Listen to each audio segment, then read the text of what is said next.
Mi nombre completo es Salvador Ernesto Lavado Rengifo. Trabajaba en Radio La Voz de la Selva como guardián. Actualmente trabajo en Pro y Contra como reportero y soy bombero voluntario del Perú con el grado de teniente. Me he estado desempeñando como encargado de instrucción. También he estado como parte del Consejo Departamental de Disciplina, como vocal de 4 compañías de bomberos.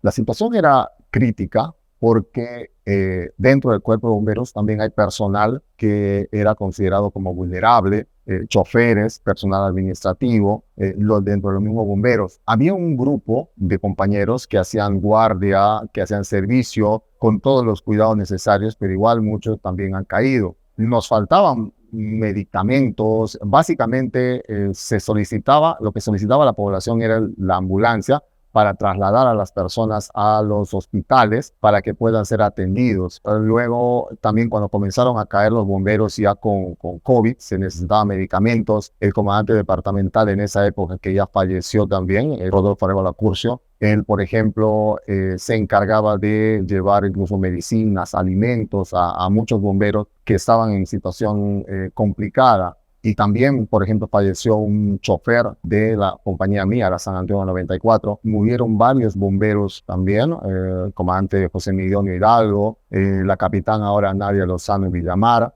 el capitán Robert Falcón Macedo y el comandante Artemio también falleció en esa época. La verdad que la situación era bastante complicada, sobre todo a Iquitos era bastante crítica porque acá se daba a entender que en Iquitos estamos viviendo en un libertinaje, que nadie se cuida y que por ello es que llegó un momento, llegamos a tener una situación de crisis por falta de oxígeno. Y esa fue un poco la situación, el papel de los bomberos, de también padecer la escasez de medicamentos, la necesidad de oxígeno y básicamente se hacía traslado de pacientes a los hospitales.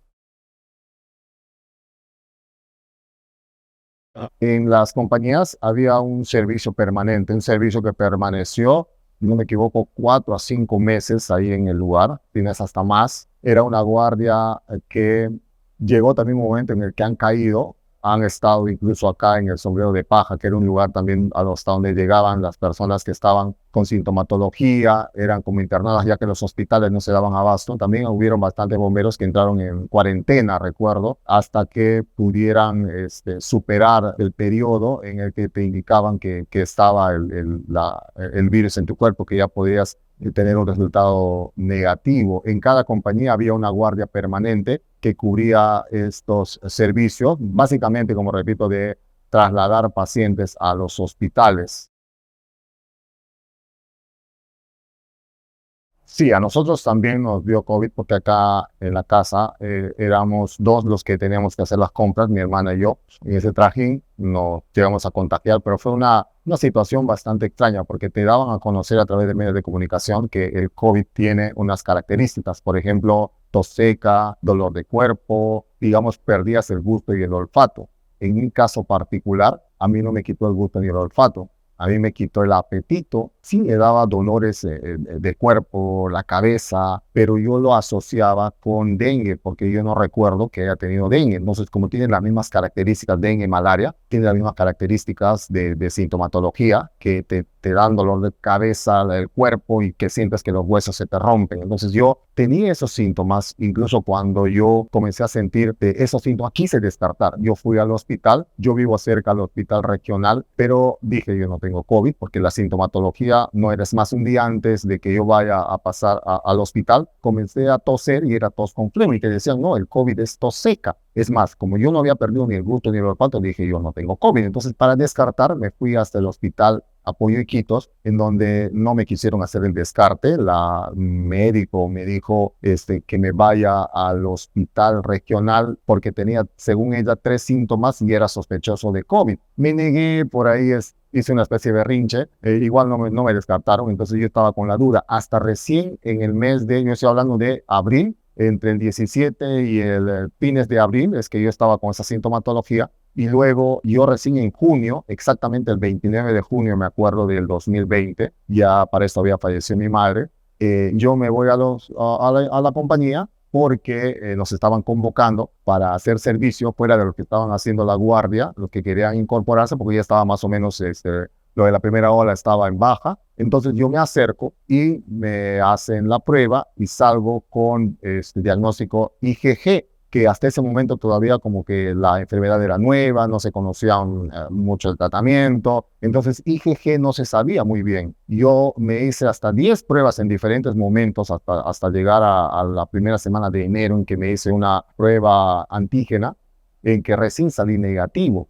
Pero todo ese tiempo yo seguía saliendo con IgG. Yo me preocupaba porque mientras no saliera negativo, yo no podía acudir a mi compañía a hacer servicio. Digamos que a los médicos me decían, no, pero está bien, estate tranquilo, feliz, no te va a volver a dar el COVID. Pero yo decía, pero como civil, sí, es bacán, chévere, pero yo necesito salir negativo para poder hacer servicio. Entonces recién en enero yo salí negativo y pude hacer mi servicio. Ahora, en cuanto a los bomberos, sí, más o menos iba comentando anteriormente, sabía porque estábamos conectados por WhatsApp y sabía que varios habían caído, incluso con oxígeno. De mi estación murió un bombero, un chofer, por ejemplo, un chofer rentado, que justamente estaba junto a estos compañeros que estaban haciendo servicio. Él llegó a fallecer y lastimosamente no se le pudo ayudar. La ayuda llegó muy tarde, era un momento crítico en el que nada, incluso su familia se resintió con los bomberos porque sienten que se le había abandonado. Y bueno, en cuanto a muertos, sí, aparte del señor Milton, que era el chofer, murieron varios bomberos lastimosamente. La mayoría han estado trabajando y ahí se vieron expuestos y lastimosamente murieron como consecuencia de la pandemia. En cada compañía había digamos que un grupo de compañeros que estaban haciendo servicio perenne. Ellos no se movían, vivían en la compañía, es más, le llevaban víveres para que puedan, obviamente, estar tranquilos cubriendo el servicio, porque la idea era que, obviamente, no contagiarse más los bomberos. En mi estación, por ejemplo, habían 10 efectivos y recuerdo que 3 de ellos cayeron con COVID y fueron internados en el Sombrero de Paja, un restaurante que se acondicionó por sus dimensiones para que puedan recibir a las personas que estaban con sintomatología. Se acondicionó ahí también una especie de puesto de salud para que las personas cercanas al aeropuerto puedan atenderse y puedan hacerse descarte de COVID o en todo caso quedar en tratamiento, internarse, ¿no? Acá en la casa vivimos mi hermana, su hijo y marido, y yo. Mi mamá tiene su casa por la iglesia de Nuestra Señora de Loreto. Mi mamá tenía 77 años, era una persona vulnerable. Entonces, como en su casa no hay mucho, digamos, tengo una hermana que vive con su familia ahí, entonces veíamos que no había mucho cuidado. Entonces yo para protegerla traje a mi mamá acá a la casa y ahí con mi hermana nos turnábamos porque mi cuñado también es una persona adulta mayor. Entonces, con mi hermana nos turnábamos, salíamos a hacer las compras, ahí nos contagiamos. Hemos intentado ser lo más cuidadosos y todos los protocolos que nos indicaban lo hacíamos, pero ahí alguno habrá fallado, por lo que nos contagiamos. Pero ha sido una sintomatología extraña, porque no era, nosotros decíamos y estábamos casi seguros que acá en mi casa que no nos había dado COVID, porque mi hermana tiene un solo riñón, o sea, está delicada de salud, y mi cuñado, que también es una persona de la tercera edad, y mi mamá, bueno, hasta el momento, ¿no? Mi mamá. Entonces decíamos, no nos ha dado COVID, porque primero que no hemos tenido sintomatología, y decíamos, si nos da a nosotros, por lo menos a mi hermana y a mi cuñado, nos mata, decía. Pensábamos, nos va a matar. Entonces no estábamos 100% seguros de que nos había dado COVID. Ya para eso se declaró la emergencia, hemos estado encerrados, nos turnamos, como repito, con mi hermana para ir al mercado. Y para el 17 de abril, 16 era el cumpleaños de mi hermana, compramos una torta, le cantamos a mi hermana que cumpleaños feliz. Y al día siguiente, el 17, yo comencé con síntomas. Mi mamá, por su estado de salud, también dormíamos nosotros atrás. Entonces yo, para protegerla, vine acá, a este espacio que tengo en mi casa, en una hamaca. Me echaba porque decía, si tengo dengue, no quiero contagiarle a mi mamá. Trataba de protegerla en todo sentido. Es así que luego de todo eso, a mi cuñado hacía sus inhalaciones de sus plantas y esas cosas, se cuidaba bastante. Luego él le comenzó a dar como cólico y diarrea. Resulta que de tanto inhalar esos vapores se hizo herida en el tracto digestivo. Le hicieron un examen y le revisaron y el doctor le diagnosticó eso, que tenía lesiones en el tracto digestivo justamente producto de estas inhalaciones. Yo no he llegado a hacer nada de eso. Me resistía porque decía, no nos exponemos. Por mi mamá, no nos exponemos, decía, entonces no tengo nada de eso. Es más, en algún momento mi prima me dio un preparado que era de ajo, cebolla, miel y no sé qué tantas cosas. Le acepté, me dijo, caliéntalo y un cuartito de vaso, un cuarto de vaso de agua, de tomas, lo calenté y al momento de oler me desanimé y nunca lo llegué a tomar. Y bueno, luego ya pasó lo de mi madre y fue en mi casa la única persona que falleció, pero por ir al hospital, porque mi mamá tenía otras complicaciones. Ya como estaba, mi mamá tenía presión alta, insuficiencia renal, tenía infección urinaria, tenía quiste en los riñones y estaba anémica. Entonces mi mamá, la noche que iba al hospital adolorida, transitaba del fondo hasta acá. Yo en la hamaca la escuchaba y era, digamos, tortuoso escucharla. Ella cuando llegó al hospital, ya el COVID, como se diría de una manera coloquial, la recibió con los brazos abiertos, pero mi mamá mientras estuvo acá, digamos, se protegió, por lo menos estuvo protegida. Y bueno, esa es mi experiencia durante la pandemia con el COVID. Han estado que vire más un poco la mirada hacia las regiones. No, el Perú no es Lima. Y eso es lo que se ha percibido desde Loreto durante la pandemia. Nosotros fuimos los primeros en tener una crisis por falta de oxígeno. Y lo que nosotros como loretanos sentimos era rechazo de parte de la capital de la República del Perú, que así se llama. Nos ningunearon, se pusieron a juzgar que libertinaje, que no se han cuidado, no le dieron importancia a la falta de oxígeno. Tuvo un sacerdote que originar una campaña para la adquisición, bueno, reconocer dinero para la adquisición de una planta de oxígeno. Digamos, tuvo este sacerdote que hacer una campaña, porque por parte del Estado no escuchamos ninguna respuesta, pero creo que al mes o a los 2 meses que acá tuvimos esa crisis en Loreto, en Iquitos, a Lima también le tocó esa crisis y se tuvieron que ver colas de personas haciendo cola en el lugar donde venden oxígeno medicinal. Entonces en el Congreso declararon